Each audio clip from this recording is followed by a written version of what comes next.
এই সময় high time আপনাদের সবাই জানেন, কিন্তু তারপরেও আমাদের ডাকতে হয়েছে। তো আজকে সিপিআইএমের একটি সাংবাদিক সম্মেলন আমরা দেখেছি এবং আপনাদের অনেকেই আমাদের প্রশ্ন করেছেন, সেই জন্য এই সমস্ত বিষয়ে একটু স্পষ্টীকরণ দেওয়া প্রয়োজন বলে আমরা মনে করি। কারণ রাজ্যবাসীকে এইভাবে বিভ্রান্ত করার চেষ্টা, সত্যের অপলাপ এগুলি হচ্ছে, তো সেই জায়গায় আমাদের কিছু বলা প্রয়োজন বলে আমরা মনে করি, সেই জন্য আপনাদের আমরা ডাকলাম। সিপিআইএমের সাংবাদিক সম্বন্ধে বোঝা গেল তাদের রাজ্য সম্মেলন হয়ে গেছে। রাজ্য সম্মেলনে কি হয়েছে, তাদের ভেতরে মিটিংয়ে কি হয়েছে সে সম্পর্কে আপনারাই ভালো জানেন, আমরা তো আপনাদের কাছ থেকে জানতে পেরেছি। সেই সম্পর্কে বিষয়ে আমরা কিছু বলবো না, এটা তাদের দলের অভ্যন্তরীণ বিষয়। কিন্তু কয়েকটা বিষয় উনি বলেছেন, রাজ্যে নাকি কাজ নেই, খাদ্য নেই। এই খাদ্য নেই কথাটা এই তাদের সরকারের পতনের পর থেকেই তারা বারংবার বলে আসছিলেন। এটা আমরাও একটু চিন্তা ভাবনা করলাম যে বিষয়টা কি, তারা কি বলতে চাইছেন খাদ্য নেই। এই ন্যায্য মূল্যের দোকানে আপনারা যদি গিয়ে দেখেন, আপনারা নিজেরা খবর নিয়ে দেখবেন, ন্যায্য মূল্যের দোকানে এমনকি যাদের মানে কোনো অর্থ ছাড়াই যে চাল দেওয়া হয়, সেই চালও মজুত রয়েছে, কেউ নিতে চাইছে না। এই পরিমাণে সাধারণ মানুষের কাছে চাল সঞ্চিত আছে। আপনারা নিজেরাই খবর নিয়ে দেখবেন, সাংবাদিকরা এই বিষয়ে একটা তদন্ত করে দেখুন। রাজ্যের কোথাও মানে খাদ্যের কোনো সংকট নেই। এখন সংকট আছে তাদেরই, যারা বলছেন খাদ্য সংকটের কথা, তারা রসদ সংগ্রহ করতে পারছেন না। ইতিপূর্বে যারা গরিবের নাম করে এই গাঁজা চাষ নেশার মাধ্যমে রসদ সংগ্রহ করতেন, তারা এখন বিপাকে পড়েছেন। এই জন্য রাজ্যবাসীর কথা বলে মায়ে কান্না কাচ্ছেন, গরিবের কথা বলে তারা একটা সুশুরি দেওয়ার কথা বলছেন। কোথাও খাদ্য ভাব নেই, এমনকি রাজ্যের গরিব মানুষের কাছে এই পরিমাণে খাদ্য রয়েছে, তা আপনারা ন্যায্য মূল্যের দোকানে গেলেই পাবেন, খোঁজ পাবেন তার। আর একটি কাজ নেই, আর তারপরে এই যে রেগার পারিশ্রমিক, এইগুলি তো তারা যখন সরকারে ছিল তখন তারা এই কাজগুলি করত। বিরোধী দলের তরফ থেকে এই অভিযোগগুলো করা হতো, যারা রেগা শ্রমিক তাদের অর্থ তারা লোপাট করে নিত, চাপ দিয়ে অর্থ নিয়ে নিত। এখন এই ধরনের কোনো পরিস্থিতি নেই, সরাসরি তাদের অ্যাকাউন্টে টাকা ঢুকছে। এবং অনেক ক্ষেত্রেই দেখা যায়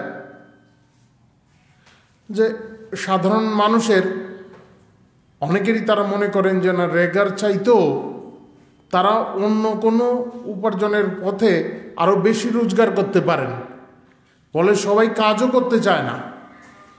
এটা হচ্ছে পরিস্থিতির উন্নতি। এটাই হচ্ছে পূর্বের সরকারের সঙ্গে এই সরকারের গুণগত তফাৎ। এখন আমরা যেটা আপনারাও জানেন যে পূর্ববর্তী সরকারের সময় বহু ভুয়ো কার্ড, রেগার কাজ নিয়ে আর আপনারা সবাই জানেন, নতুন করে আর বলার কিছু নেই। যে পরিমাণে পুকুর খনন করা হয়েছে তার রাজ্যের আয়তনেরও বেশি, কিন্তু এইসব করার সুযোগ তারা এখন আর পাচ্ছেন না। সেই জন্যই এই সমস্ত কথা, গালগল্প, অনাহারের কথা, কাজ নেই, খাদ্যাভাব, এই সমস্ত কথা তারা বলছেন। আত্মহত্যার কথা বলছেন। এই রাজ্যে কতটা নির্লজ্জ হতে পারে সিপিআইএম! তাদের সরকার যখন ছিল, বিধানসভা এবং বিধানসভার বাইরে বারবার বিষয়টি আলোচিত হয়েছে। এই রাজ্যে আত্মহত্যার যে মাত্রা, তা দেশে প্রথম ছিল বাম জামানায়। আত্মহত্যায় ত্রিপুরা প্রথম স্থানে ছিল বাম জামানায়, তার রেকর্ড এগুলি, এবং বিধানসভায় আছে। আজকে গৌতমবাবু সাংবাদিক সম্মেলন করে বলেছেন তিনি তার দলের যে নেতারা বিধানসভার সদস্য তাদের থেকে খোঁজ নিয়ে নেবেন। বারংবার বহুবার তখন যারা বিদেশে বিরোধী দলে ছিলেন, বিরোধী দলের সদস্যরা ছিলেন, তারা বারংবার এই সমস্ত অভিযোগ তুলেছেন। আবার চিট ফান্ডের কথা বলছেন। এ রাজ্যে মাইক্রো ফাইন্যান্সিং, চিট ফান্ড, এগুলির আমদানি কে করেছে? অপেক্ষা করতে হবে আরো কিছুদিন। তদন্ত চলছে, তদন্ত শেষে কাদের কি হয়, আমরা এই সমস্ত বিষয় এখন বিচারাধীন, সেজন্য আমরা বিস্তারিত কিছু বলতে চাইছি না। তদন্ত চলছে, তদন্ত প্রক্রিয়াকেও আমরা প্রভাবিত করতে চাই না। কিন্তু এ রাজ্যের মানুষ জানেন কারা বলতেন, চিট ফান্ডকে কারা আমন্ত্রণ করে আছেন, এই চিট ফান্ডের কারা এজেন্ট ছিল, মন্ত্রিসভার সদস্য, তা কি কেউ জানে না? সবাই জানে। মঞ্চে দাঁড়িয়ে বলছেন এই সমস্ত এই মাইক্রোফাইন্যান্সের মধ্যে অর্থ লগ্নি করার জন্য তাদের নেতা মন্ত্রীরা বলতেন, এর রেকর্ড আপনাদের কাছেও আছে। তো এখন তারা বলছেন নাকি আমরা এই সমস্তকে উৎসাহিত করছি। বারংবার তারা এই সমস্ত কাজগুলি করছে এবং এখনো তাদের লোকেরা এই সমস্ত কাজে লিপ্ত। কোনো না কোনোভাবে তাদের এই রাজ্যে এনে আবার এই ব্যবসা চালু করা যায়, কারণ তারা বারংবারই সেই চেষ্টায় আছেন। এবং রসদ সংগ্রহের পথে যে বাধা আসছে, বর্তমান সরকার অনৈতিকভাবে রোজগারের সমস্ত পথগুলি বন্ধ করে দিচ্ছে, তাতেই সমস্যা, তাতেই তাদের সমস্যা হচ্ছে। এই জন্য এই সমস্ত কথাগুলি তারা বলছেন। এটা তো ঠিক যে এই যে অতিমারি চলছে, তার কারণে শুধু এই রাজ্যের নয়, এই দেশের নয়, সমগ্র বিশ্বে যাদের আর্থিক স্বাচ্ছন্দ্য ছিল, উন্নত দেশগুলি, তাদেরও সমস্যা হচ্ছে, তারাও সমস্যায় পড়েছে। নানা ধরনের আর্থিক সমস্যায় তারা জর্জরিত হয়ে পড়ছেন। কিন্তু রাজ্য সরকার এই সমস্ত সমস্যাগুলি থাকা সত্ত্বেও সাধারণ মানুষের স্বার্থের সঙ্গে যুক্ত কোনো বিষয়ই উপেক্ষা করছেন না এবং সাধারণ মানুষের স্বার্থ যাতে কোনোভাবেই ক্ষুণ্ণ না হয় সেইভাবে কাজ করে চলছে।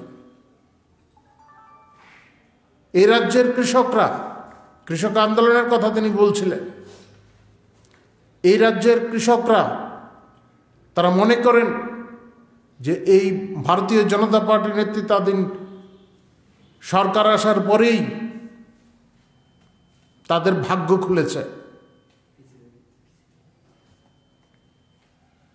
সরকারি অর্থে, সরকারি উদ্যোগে সহায়ক মূল্যে ধান কেনা হচ্ছে, আগামী দিনেও হবে। বিধানসভার ভেতরে বাইরে বারবার বিরোধীরা দাবি করেছেন রাজ্য সরকারের কাছে, যখন বামফ্রন্ট ছিল ক্ষমতায়, কিন্তু তারা কোনো উদ্যোগ নেয়নি। এই সমস্ত ফুটেজগুলি আপনাদের কাছেও আছে। কেন্দ্রের ঘাড়ে দোষ চাপিয়ে দিয়ে, কেন্দ্রের ঘাড়ে দায় চাপিয়ে দিয়ে তারা এই সমস্ত কৃষকদের একটা অস্থির পরিবেশের মধ্যে ঠেলে দেওয়ার চেষ্টা তারা বারংবার করে এসেছেন। কৃষকদের তারা যাতে দুর্বল থাকে, তাদের যাতে আর্থিক স্বাচ্ছন্দ্য না আসে, তার জন্য তারা সদা সক্রিয় ছিলেন। এখন কৃষকরা বুঝতে পারছেন যে সরকার বদলের পরেই তাদের ভাগ্য খুলেছে। এখন কেন্দ্রীয় সরকার যেই আইন নিয়ে এসছেন, তাতে করে সারা দেশে কৃষকরা স্বাধীনভাবে তাদের উৎপাদিত পণ্য বিক্রির সুযোগ পাচ্ছেন। যারা এর বিরোধিতা করছেন তার পেছনে অনেক উদ্দেশ্য রয়েছে। কারণ ওই সমস্ত রাজনৈতিক দলের নেতারা ওই ফরিয়াদের অর্থে পুষ্ট হচ্ছিলেন। তাদের আয়ের উৎস ছিল এই ফরিয়ারাই, কৃষকদের উৎপাদিত ফসল।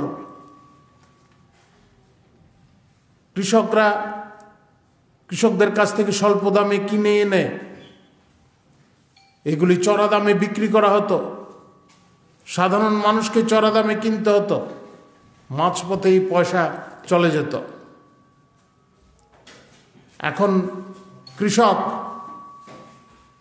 স্বাধীনভাবে তার পণ্য তার ইচ্ছামতো জায়গায় বিক্রি করার সুযোগ পাচ্ছে। আরো অনেক সুবিধা এর মধ্যে রয়েছে। আপনারা সবাই জানেন এই দিল্লি বা তার আশপাশের অঞ্চলগুলিতে যে সমস্ত আন্দোলন চলছে, এর পেছনে কারা? যারা বিচ্ছিন্নতাবাদীরা রয়েছে এবং সেই সঙ্গে এই বামপন্থীরা, তারা এর পেছনে যুক্ত। এখানেও আবার এর সুড়সুড়ি দেওয়ার চেষ্টা হচ্ছে, কিন্তু সুবিধা হবে না। সুবিধা হবে না কারণ এই রাজ্যের কৃষকরা জানেন আরো কিছু কিছু বিষয়। 10,323 কথা বলা হচ্ছে, 10,323, যদিও সংখ্যাটা ইতিমধ্যেই অনেকটা কমে এসছে। আমাদের বিশ্বাসে আগামী দিনের সংখ্যাটা আরো অনেকটাই কমে আসবে। তারা এই যে 10,323 কার পাপের ফল, তারা তা জানেন না। আমরা জানি যে আদালত যে নির্দেশ দিয়েছে, সেই নির্দেশ নিয়ে, সেই নির্দেশ দেওয়ার মতো অনেক কারণ ছিল,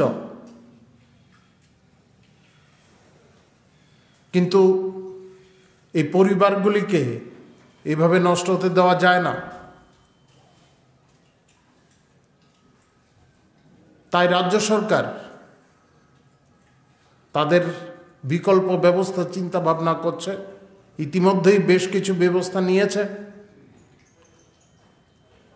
নতুন করে পদ সৃষ্টি করে তাদের নিয়োগের জন্য উদ্যোগ নেওয়া হয়েছে, এগুলি ঘোষণা করা হয়েছে। কিন্তু এখন যে আন্দোলন চলছে তার পেছনে কাদের মদত রয়েছে, কারা মদত দিচ্ছেন পেছন থেকে, প্রত্যক্ষ এবং পরোক্ষভাবে, তা কিন্তু টিভির পর্দায় চলে আসছে, সবাই দেখছে। কেউ বুঝতে পারছে না এমনটা না, কিন্তু যাদের এত বড় ক্ষতি করে দিল, তাদের জন্য প্রকৃতপক্ষে তাদের পরামর্শ দেওয়া প্রয়োজন ছিল যে সরকার যে সমস্ত সুযোগগুলির কথা ঘোষণা করেছে তার সদ্ব্যবহার করার কথা। কিন্তু তা না বলে তারা তাদের উস্কানি দিচ্ছে শুধুমাত্র রাজনৈতিক স্বার্থে।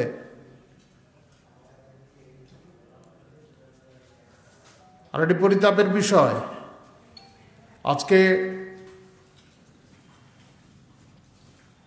সিপিআইএমের রাজ্য সম্পাদক তিনি জঙ্গি তৎপরতার কথা বলছেন। এই রাজ্যে জঙ্গি তৎপরতা কারা শুরু করেছে, ইতিহাস তার সাক্ষী।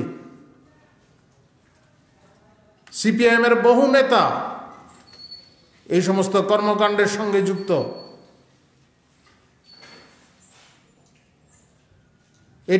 এটিটিএফ এর জন্মদাতাকে বিভিন্ন সময় যারা আত্মসমর্পণ করেছে, এমনকি বাম আমলেও যারা আত্মসমর্পণ করেছে তারা বিভিন্ন সময় তারা জানিয়েছে তারা কি। আমরা সেই সময় বিস্তারিত আর যাচ্ছি না।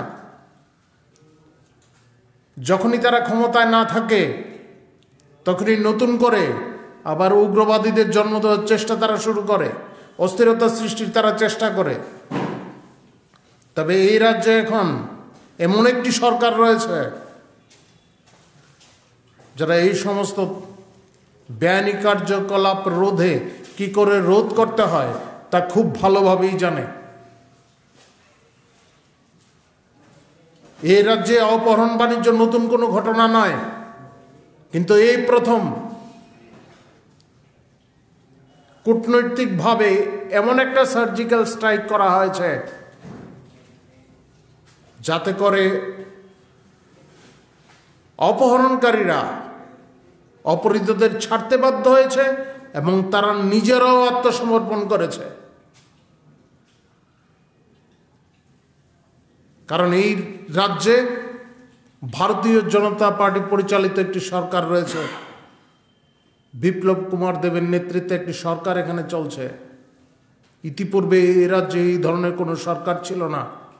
তারা বাধ্য হয়েছে আত্মসমর্পণ করতে এবং অপহৃতদের ছাড়তে। কোনো অবস্থাতেই এই পূর্বের যে জঙ্গি তৎপরতা এই রাজ্যে ফিরে আসতে দেওয়া হবে না। এই রাজ্যের জনজাতি অংশের মানুষ তারা আমাদের সঙ্গে রয়েছেন। আগামী দিনে স্বশাসিত জেলা পরিষদের নির্বাচনও রয়েছে, তাতেও তা প্রতিফলিত হবে।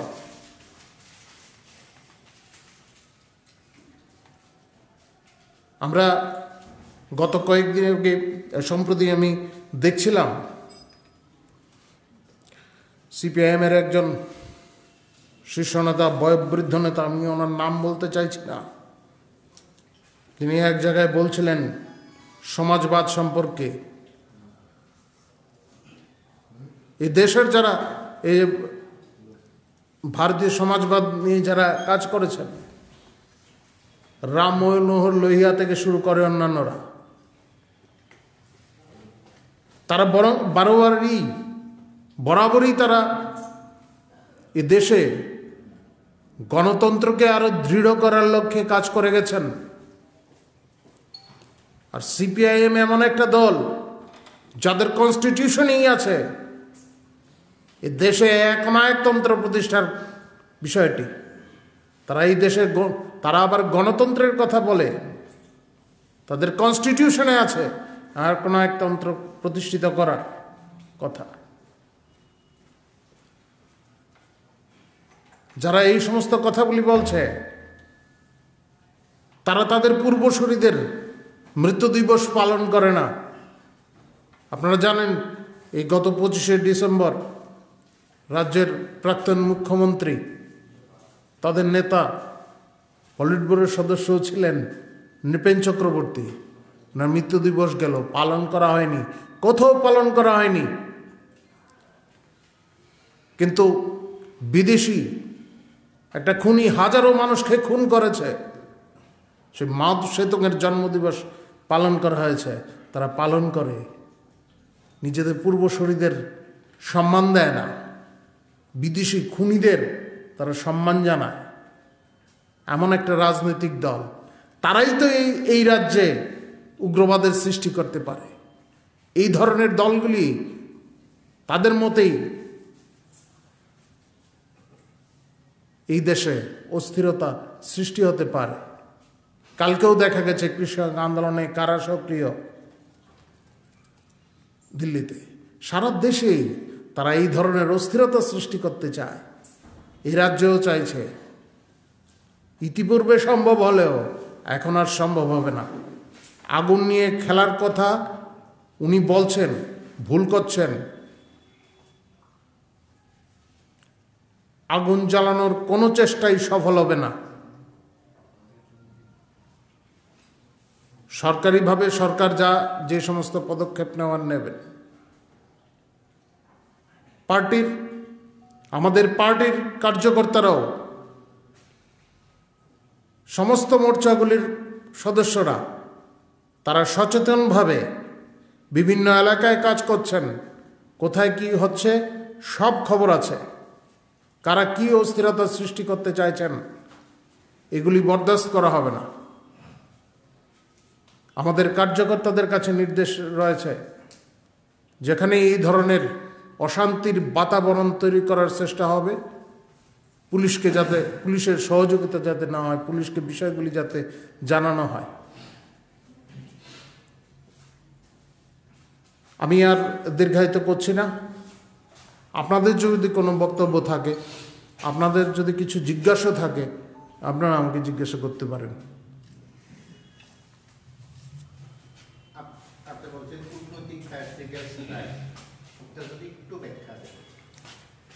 সাংবাদিকরা বিভিন্ন ঘটনার গভীরে গিয়ে অনেক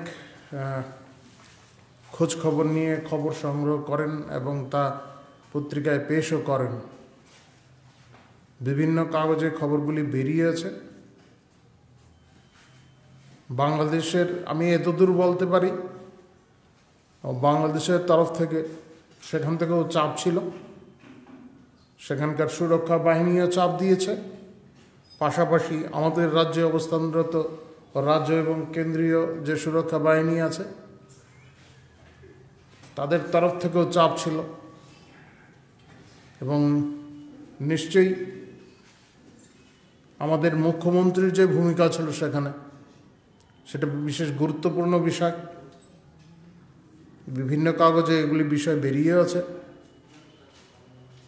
আপনারা যে ইনভেস্টিগেটিভ জার্নালিজম, এর মাধ্যমে আপনারা জানতে পারেন সরকারের কাছে বা পুলিশের কাছে এই সমস্ত তথ্য, বিস্তারিত তথ্য রয়েছে, আপনারা এগুলো নিয়ে প্রকাশ করতেই পারেন।